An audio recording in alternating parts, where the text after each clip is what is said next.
Good evening students, मैं रतन sir काबिल academy में आपका स्वागत करता हूं। आज का जो टॉपिक है वो है हमारा अधिगम विकार यानी लर्निंग डिजेबिलिटी। और ये बहुत ही महत्वपूर्ण है जो प्रत्येक परीक्षा में आपका जो सीटेट का है या कोई भी टेट है, आपका जो WB टेट है, इसमें 1 या 2 नंबर का यहाँ से रहता ही है। आज हम जितने भी तरह के विकार है बच्चों में, जितने भी तरह के डिजेबिलिटी हैं, सबके ऊपर चर्चा करेंगे। यदि आज का ये आप सेशन देख लेते हैं तो इसके बाद किसी भी तरह का जो क्वेश्चन आए डिजेबिलिटी से रिलेटेड आप उसको दे पाएंगे, एक भी क्वेश्चन आपका नहीं छूटेगा। तो देखते हैं किस किस तरह का डिजेबिलिटी है और किसको क्या कहते हैं, हम डिटेल्स में देखते हैं। जो पहले हम देखते हैं कि जो अधिगम अयोग्यता है कितने तरह के हैं और वो जो है कितने भागों में बांट दिए गए हैं उसको। तो जो एग्ज़ाम से रिलेटेड है हम सिर्फ वही ले रहे हैं। एग्ज़ाम से रिलेटेड क्या क्या आपको आ सकता है, जितने भी संभावनाएं हैं उन सबको हमने एक ही जो वीडियो है, बहुत ही छोटा वीडियो होगा, उसमें हमने समाहित किया है। जो अधिगम अयोग्यता है, जो लर्निंग डिफ़िकल्टीज है, लर्निंग डिफ़िकल्टीज को हमने क्या किया है, एक लिया पढ़ने की अक्षमता यानी पढ़ने संबंधित, यानी जो रीडिंग डिसऑर्डर होता है, रीडिंग डिजेबिलिटी जो है पढ़ने से, और एक होता है गणित संबंधी यानी मैथ से, मैथ में जो असुविधा होता है उसका, और एक है लिखने का यानी जब लिखते हैं उसको क्या कहते हैं, और एक है मौखिक रूप से सीखने का या मौखिक रूप से सीखने की जो अक्षमता है यानी बोलने की जो अक्षमता होती है उसका। तो 4 तरह का, एक है बोलना, पढ़ना है, लिखना है, और एक बोलने वाला है, और एक है गणित का। तो यहाँ देखते हैं जो पढ़ने संबंधित ज़्यादातर जो आता है वो क्या होता है, डिसलेक्सिया, इससे ज़्यादा प्रश्न पूछाता है। लेकिन कभी कभी आपका आता है एलेक्सिया भी, ये भी जो है एलेक्सिया और डिसलेक्सिया ये दोनों आता है पढ़ने की अक्षमता यानी रीडिंग डिजेबिलिटीज में आता है।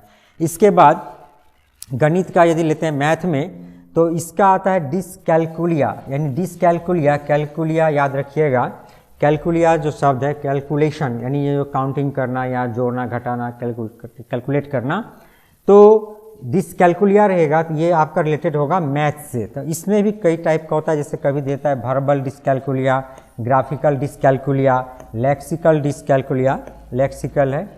तो ये हो जाएगा कैलकुलिया रहने से आप समझिएगा वो मैथ से रिलेटेड है। और लिखने की जो अक्षमता है यानी जो इनएबिलिटी टू राइट वो होता है एग्रेफिया, एग्रेफिया है, अप्रेक्सिया है, डिसग्राफिया है, डिस्प्रेक्सिया है। तो डिसग्राफिया क्या है, ज़्यादा प्रचलित है, कई बार ये एग्जाम में आ चुका है डिसग्राफिया। और इसके अलावा भी एग्रेफिया, अप्रेक्सिया और डिस्प्रेक्सिया है, जो क्या होता है लिखने की जो अक्षमता जो डिजेबिलिटी है उसको कहते हैं। और मौखिक रूप से जो सीखने की अक्षमता है वो है अफेजिया, अफेजिया है, डिस्फेसिया है, जो डिस्फेजिया भी कहते हैं या डिस्फेसिया, ये दोनों अक्षमताएं हैं।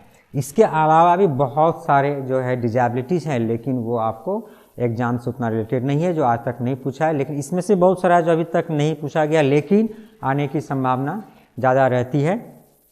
तो देखते हैं कौन कौन सा जो है आपके एग्जाम से ज़्यादा रिलेटेड है जिसको आपको पढ़ना चाहिए।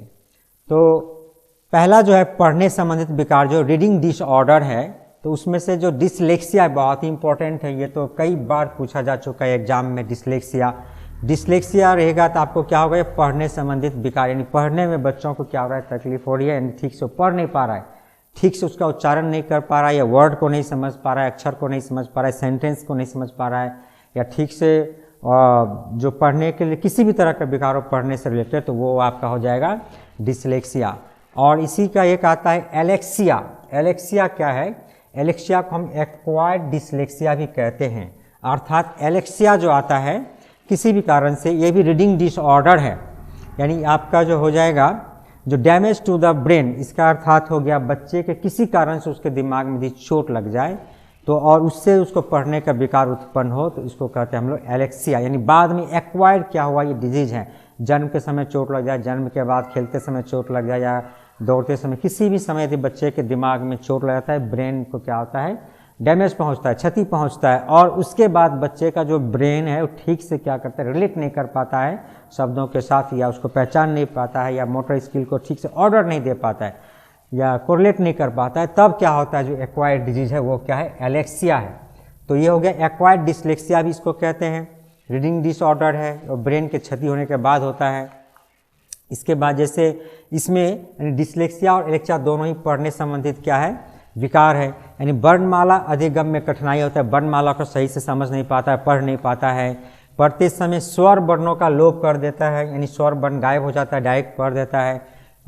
इसके बाद है शब्दों को उल्टा या अक्षरों का क्रम इधर उधर करके पढ़ा जाना, यानी पढ़ते समय उल्टा पुल्टा करके पढ़ता है। जैसे मान लीजिए नाम को पढ़ना है, नाम को पढ़ दिया मान, सौ को पढ़ दिया वाज, साबक को पढ़ दिया साक, गुड को गॉड, इस तरह से वो पढ़ता है जब बच्चा, तो उल्टा पुल्टा करके पढ़ता है, इधर उधर करके पढ़ता है, तब उसको कहेंगे क्या हो गया, डिसलेक्सिया या हो गया है एलेक्सिया है। इसके बाद है समान उच्चारण वाली ध्वनियों को ना पहचान पाना, जिस ध्वनियों का उच्चारण समान एक जैसा होता है तो उसको अंतर नहीं कर पाता है कि किसका ध्वनि क्या होगा। क्षीण स्मरण शक्ति, इसमें क्या होता है, उसका स्मरण शक्ति, याद करने की शक्ति है, उसका जो याददाश्त है, रिमेम्बरिंग है, वो भी क्या होता है, कम रहता है। तब उसको हम लोग क्या कहेंगे, यानी ये सारा क्या है, लक्षण है, किसका है, डिसलेक्सिया और एलेक्सिया का। तो आपको क्या याद रखना है, जो पढ़ने संबंधित जो विकार है वो दो है, डिसलेक्सिया और एलेक्सिया। आपके ऑप्शन में यदि डिसलेक्सिया है, पढ़ने संबंधित विकार है, तो आप उसको डिसलेक्सिया में राइट करना है, और नहीं एलेक्सिया है तो एलेक्सिया में, दोनों ही क्या है, पढ़ने संबंधित विकार है। नेक्स्ट है लिखने संबंधित जो विकार है, जो राइटिंग डिसऑर्डर है, इसमें है डिसग्राफिया, जो बहुत ही कॉमन है, जो कई बार एग्जाम में ये भी पूछा जा चुका है। डिसग्राफिया यानी लिखने संबंधित विकार, यानी बर्तनी संबंध, यानी स्पेलिंग जो लिखते हैं या उल्टा पुल्टा लिखता है, छोटा बड़ा लिखता है, बीच में कैपिटल लेटर को ला देना, तो इस तरह का जो प्रॉब्लम आता है, या सही से कलम नहीं पकड़ पाना, ये है लिखने का संबंधित विकार है। Incorrect spelling and capitalisation, incorrect spelling में स्पेलिंग को सही नहीं लिखना, या कैपिटल लेटर का उल्टा पुल्टा बीच में ढुका देना, बाद में लिखना। इसके बाद है mix of cursive and print letter, mix of cursive और प्रिंट लेटर, यानी कर्सिव राइटिंग लिखा है तो कभी बड़ा छोटा उल्टा पुल्टा ऊपर नीचे सही से लाइन में, एक लाइन में अलाइनमेंट में नहीं लिख पाना, कहीं से शुरू कर देना। नेक्स्ट है जैसे मोहन लिखा गया है, मोहन को कोई लिख रहा है, मोहन यानी ए को क्या कर दिया, बीच में बड़ा लिख दिया, या जो लिख रहा है तो उल्टा पुल्टा, जैसे द लिखा, द ऐसे लिखा, द एरो ऐसे, इस तरह से उल्टा पुल्टा लाइन ऊपर जाएगा, कभी ऊपर गया कभी नीचे गया, या सही से वो ठीक से नहीं कर पाता है, कोई अक्षर बड़ा कोई अक्षर छोटा लिखा, यानी एक साइज में नहीं लिख पाता है, तब उसको क्या कहेंगे, क्या हो गया है, डिसग्राफिया है। उसके बाद आता है डिस्प्रैक्सिया, डिस्प्रैक्सिया भी लिखने और चित्र बनाने में, लिखने और क्या है, चित्र बनाने संबंधित क्या है, कठिनाई, यानी इसको क्या कहते हैं, शारीरिक कौशल, सही से क्या कर रहा है, वो चित्र नहीं बना पाता है, या ठीक से क्या कर रहा है, लिख नहीं पा रहा है, तो उसको क्या हो गया, डिस्प्रैक्सिया। या शारीरिक रूप से कोई भी काम हो, यानी कोई बॉल को फेंका कैच करना है, ठीक से कैच नहीं कर पा रहा है, तो उसमें भी हम लोग क्या कहेंगे, उसको क्या हो गया है, डिस्प्रैक्सिया है।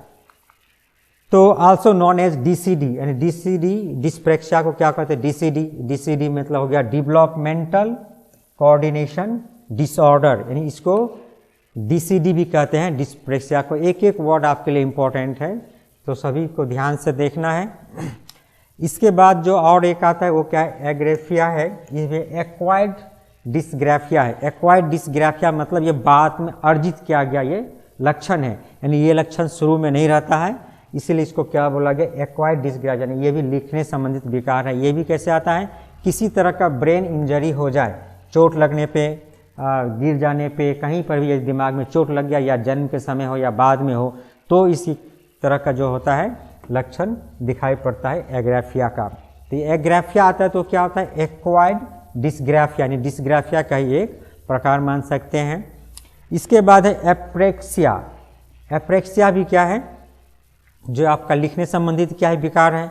It is caused by brain disease और damage, the brain is unable to make and deliver correct movement या इंस्ट्रक्शन टू द बॉडी, यानी ब्रेन, इसमें एप्रेक्सिया में ब्रेन जो सही इंस्ट्रक्शन बॉडी पार्ट को नहीं दे पाता है कि हाथ को किस तरह से पकड़ना है, किस तरह से लिखना है, कहाँ पे उठाना है, कहाँ पे बैठाना है हाथ को, कहाँ पे क्या चीज़ करना है, ये सही से कोरिलेट नहीं कर पाता है, तब क्या हो जाता है, वो एप्रेक्सिया है।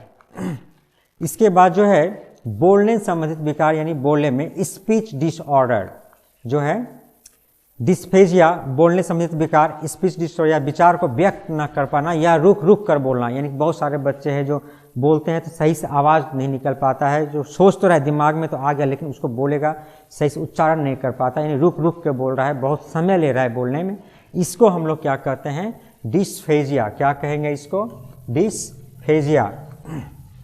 या और एक है अफेजिया। अफेजिया यानी बोलने संबंधित विकार, ये भी है। Afiya is the medical term for full loss of language. ये क्या है? Full loss of language, while dysphagia stand for partial loss of language. इसमें क्या होता है? डिस्फेजिया में जो पार्शल लॉस मतलब हल्का सा क्या होता है, जो गड़बड़ी होता है, लेकिन जैसे ही क्या आता है इस स्टेज में आता है, अफेजिया वाला स्टेज में रहता है, तो पूरा का पूरा ही क्या होता है, बोलने से ग्रसित होता है, यानी बोलने में बहुत सारी कठिनाइयों का उत्पन्न होता है। इसलिए बोला फुल लॉस ऑफ लैंग्वेज, और डिस्फेजिया क्या है? Partial loss of language. अब गणित के से जब रिलेटेड होगा, गणित संबंधी जब देखें, मैथ से जो है रिलेटेड है, उसको हम लोग क्या कहेंगे? डिसकैलकुलिया। ये आपको याद रखना है, यानी डिसकैलकुलिया। कैलकुलिया रहेगा तो वो मैथ से ही संबंधित होगा, यानी गणित से संबंधित होगा। तो इसमें भी है डिसकैलकुलिया को, जैसे verbal dyscalculia. Verbal dyscalculia, verbal मतलब बोलने से संबंधित जो है। Difficulty in naming understanding the mathematical concepts presented verbally.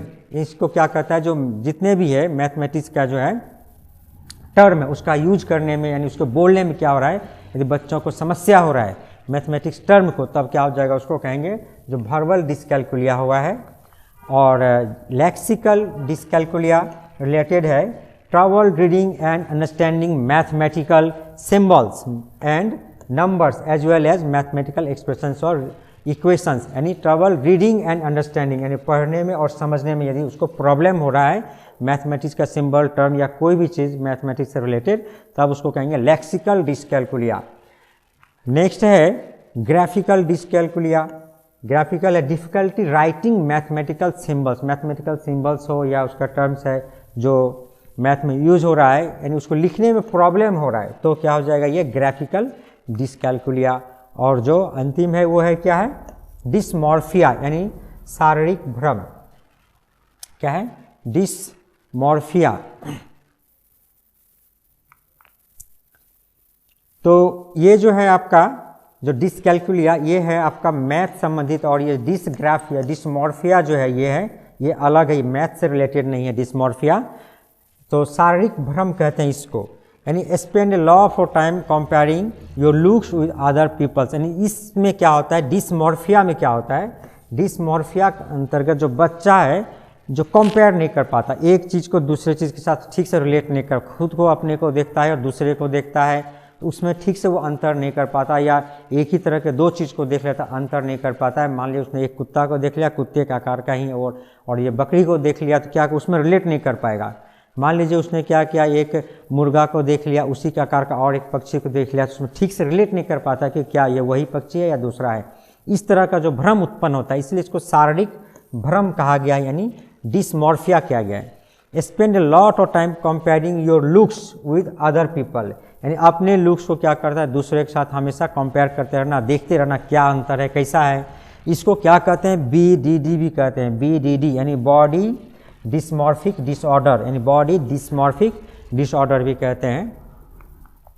Next है डिस्थैमिया। डिस्थैमिया किसे कहते हैं? तनाव से संबंधित, तनाव से संबंधित किसी भी तरह का तनाव यदि बच्चे में है या बड़े में किसी में, उसको डिस्थैमिया कहेंगे। मान लीजिए एग्जाम का प्रेशर आ गया, एग्जाम है, अब अभी तक नहीं पढ़ा, तो उसको क्या होगा? तनाव आना स्वाभाविक है, या पढ़ने के बाद भी तनाव आ जाता है बहुत सारे बच्चों को, या किसी भी कारण से गलती हो गया घर में, या जब मार्क्स कम आ गया, पेरेंट्स को दिखाना है तो डांटेंगे, इसका तनाव, किसी भी तरह का तनाव हो, या सामंजस्य स्थापित करने में तनाव उत्पन्न हो रहा है, कहीं पर जा रहे हैं नए लोगों के साथ बात करने में तनाव उत्पन्न हो रहा है, किसी भी तरह का हो तनाव, टेंशन हो, नौकरी का टेंशन हो, या बड़े होकर के किसी भी तरह का, उसको क्या कहेंगे हम लोग? डिस्थैमिया, यानी तनाव से संबंधित जो है। इसमें क्या होता है? Depression almost every day for most of the day, सारा दिन हो सकता है, ज़्यादातर समय क्या करता है? तनाव में बच्चा रहता है।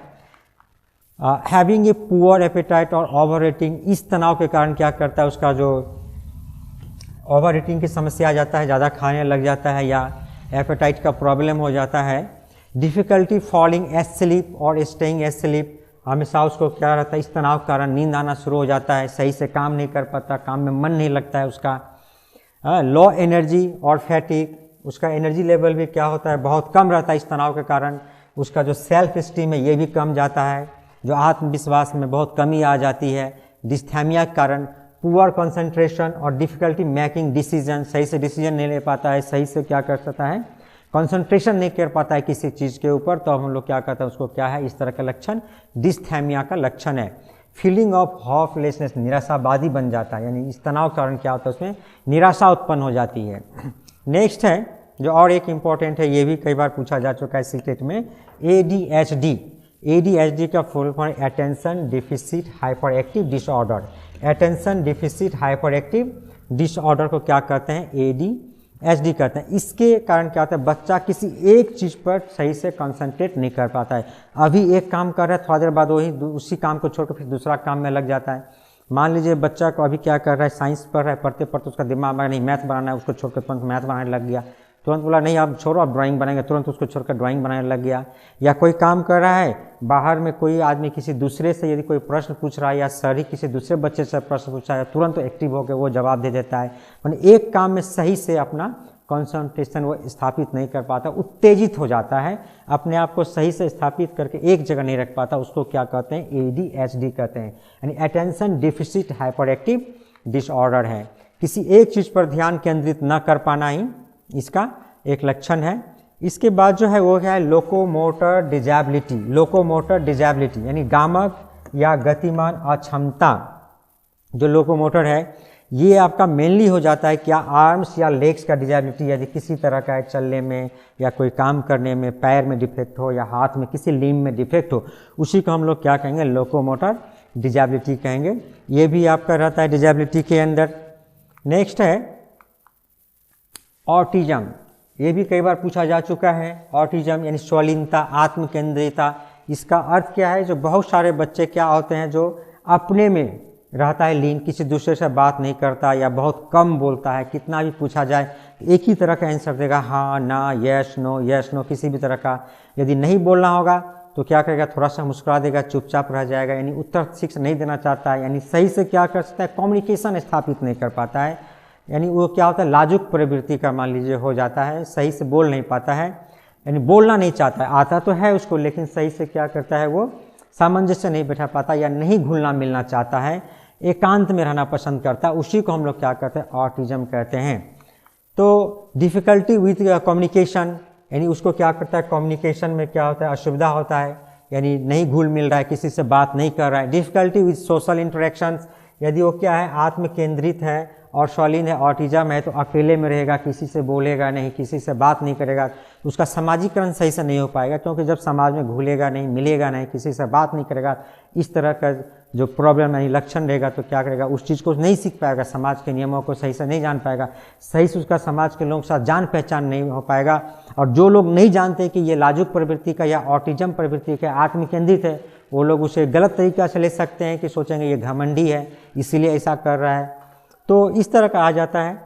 Obsessive interest and repetitive behaviours, इस तरह का हो गया जो एक ही तरह का वो बिहेवियर क्रिएट करेगा, एक ही तरह का बात बार बार बोलेगा, यानी बहुत कम संक्षिप्त में आपका जो प्रश्न है उसका उत्तर देगा, हाँ या ना, ज़्यादातर ये बोलता है। इसी को कहते हैं ऑटिज्म यानी स्वलीनता।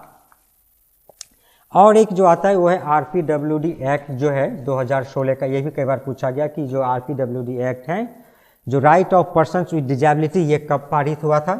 तो हम लोग के जब आता है इसमें जो दिव्यांग शब्द का जब इस्तेमाल करते हैं, तो दिव्यांग शब्द का इस्तेमाल जब हुआ था तो वो हो जाएगा आपका आंसर 2016 RPD एक्ट 2016 में क्या होगा, ये जो था एक्ट क्या था, the appropriate government shell ensure that the PWD enjoy the right to equally life with dignity and respect for his or her own integrity equally with others। यानी जो डिजेबल्ड यानी पर्सनस है, जो डिजेबल पर्सन है, किसी भी तरह का डिजेबल पर्सन हो, उसको क्या है, जीने का अधिकार, वो भी कैसे, सामान्य लोगों के जैसा जीने का अधिकार है। वो भी क्या कर सकता है, अपना आत्मविश्वास के साथ, यानी अपना स्किल को सीख करके सामान्य लोगों की तरह उपार्जन कर सकता है और अपना जीवन व्यतीत कर सकता है। इसीलिए समावेशी शिक्षा में क्या किया गया, सभी को शामिल किया गया। तो इसीलिए RPWD एक्ट जो 2016 लाया गया, और इसके अंतर्गत क्या किया, इस एक्ट के अंतर्गत जो PWD एक्ट था 1995 का, उसको संशोधन किया गया, जो उसमें जो डिजेबिलिटी के प्रकार था, यानी जो 7 प्रकार का डिजेबल को माना गया था कि ये सब जो प्रकृति का डिजेबिलिटी है इसके अंदर आएंगे, उसको बढ़ाकर 21 प्रकार का कर दिया गया। यानी 21 प्रकार के जो व्यक्ति हैं डिजेबिलिटीज को इसमें मान्यता प्राप्त कर दिया गया, जो 21 प्रकार के डिजेबल लोगों को मान्यता प्राप्त है। इसके अंतर्गत यानी 2016 जो आरपीडब्ल्यूडी एक्ट है इसमें 7 से 21 प्रकार कर दिया। आपको जो 21 प्रकार का है वो नहीं पूछा जाता है एग्जाम में जो क्या क्या है, फिर भी आप जो है देख सकते हैं जो क्या क्या है। जैसे इसमें आता है blindness, low vision, leprosy cured है, हियरिंग इम्पेयरमेंट है, लोकोमोटर डिजेबिलिटी, ड्वार्फिज्म है, इंटेलेक्चुअल डिजेबिलिटी, मेंटल, ऑटिज्म जो अभी आपने देखा ऑटिज्म, स्पेक्ट्रम डिसऑर्डर है, सेरेब्रल पॉल्सी है, जो मस्कुलर डिस्ट्रोफी है, क्रॉनिक न्यूरोलॉजिकल कंडीशंस है, स्पेसिफिक लर्निंग डिजेबिलिटीज है, मल्टीपल स्क्लेरोसिस है, स्पीच एंड लैंग्वेज डिजेबिलिटी है, थैलेसेमिया है, हेमोफीलिया है, सिकल सेल डिजीज है, multiple disabilities including deep blindness, acid attack victims है, पार्किंसंस डिजीज है। इन सारे को क्या है जो 2016 का जो आरपीडब्ल्यूडी एक्ट है उसमें डिजेबल पर्सन के रूप में मान्यता प्राप्त है। यानी एसिड अटैक का जो विक्टिम है उसको भी इसमें मान्यता प्राप्त है 2016 जो आरपीडब्ल्यूडी एक्ट है। तो ये इसमें सभी नहीं पढ़ना है, कुछ कुछ था जो हम लोग ने पढ़ा जो डिजेबिलिटी के बारे में वही आपके एग्जाम से रिलेटेड है, उसको पढ़ने से ही क्या हो जाएगा आपका पूरा हो जाएगा, सिर्फ जानकारी के लिए बता दिया गया है। तो आज जो था यही जो डिजेबिलिटी के ऊपर था। तो इससे रिलेटेड यदि आप ये वीडियो देखते हैं तो इससे रिलेटेड जितने भी तरह का जो अधिगम विकार से संबंधित प्रश्न है उसको आप आसानी से कर सकते हैं। अब आप आराम से क्वेश्चन निकालिए जो आपके पास मौजूद है, उस क्वेश्चन को कीजिए, देखिएगा आप आराम से कर पा रहे हैं कि कौन सा जो डिजेबिलिटी है किससे रिलेटेड है और उसका आंसर आप आराम से दे सकते हैं। यदि आपको हमारा ये सेशन पसंद आया होगा तो आप हमारे इस वीडियो को लाइक करें, हमारे चैनल को सब्सक्राइब करें और यदि पहले बार हैं और हमारे वीडियो को शेयर भी करें। हमारा जो काबिल एकेडमी चैनल है इसको आप सब्सक्राइब करें, इससे क्या होगा कि हमारा जो नया आने वाला वीडियो है आप तक पहुंचता रहेगा। धन्यवाद।